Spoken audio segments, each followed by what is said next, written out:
เป็นยังจะต้องว่านเขาตอกแตกเวลาไปทรงสการหรือว่าย่ำเอาศพไปป่า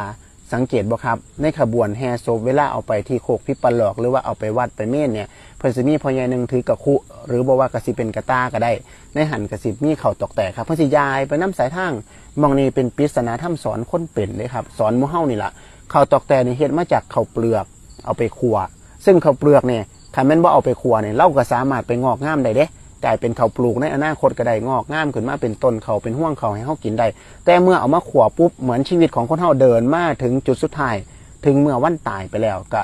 ย่อมแตกสลายหายไปบ่สามารถฟื้นกลับชีวิตขึ้นมาได้อีกอาจจะไปต่อไปในภพชาติอื่นก็ว่ากันไปเหมือนคนตายสอนให้คนที่กำลังแห่แหนเพิ่นไปทรงสักการเอาเพิ่นไปป่าไปเผาเนี่ยว่านี่เด้ออย่าได้เฮ่ห้นไห้น้ำผีตายผู้ตกป่า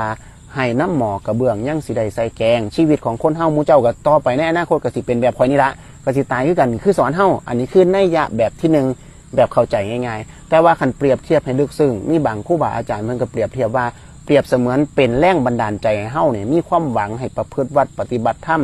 ให้สร้างน้ำทำบุญบำเพ็ญกุศลให้เข้าสู่กระแสพระนิพพาน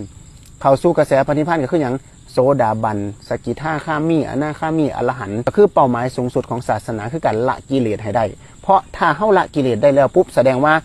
เมล็ดพันธุ์ของเราเนี่ยกระสิเปรียบเสมือนเขาตอกแตกครับมันบ่มีเสื่อมมีอย่างเพราะบ่มีเสื่อมมีอย่างปุ๊บก็บ่ต้องกลับมาเวียนว่ายตายเกิดในวัฏสงสารอีกนี่คือเปรียบใส่พระอรหันต์พนำแต่ตราบใดที่เฮายังมีอวิชชาเป็นเครื่องกันมีตัณหาเป็นเครื่องประกอบในจิตในใจเฮาก็ยังกลายเป็นข้าวเปลือกอยู่ทุกๆภพทุกชาติไปจนกว่าสิเข้าสู่กระแสพระนิพพานนั่นเองหรืออีกนัยยะหนึ่งครับอันนี้เพิ่นก็เว้ามา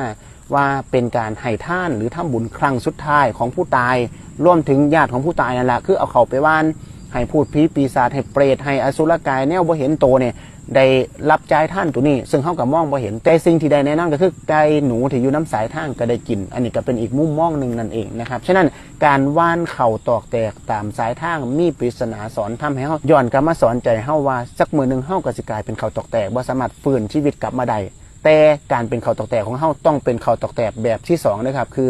เป็นอริยบุคคลบวรศาสตร์ใดศาสตร์หนึ่งเข้าสู่กระแสพระนิพพานอันนั้นคือจุดสูงสุดในศาสนานั่นเองครับ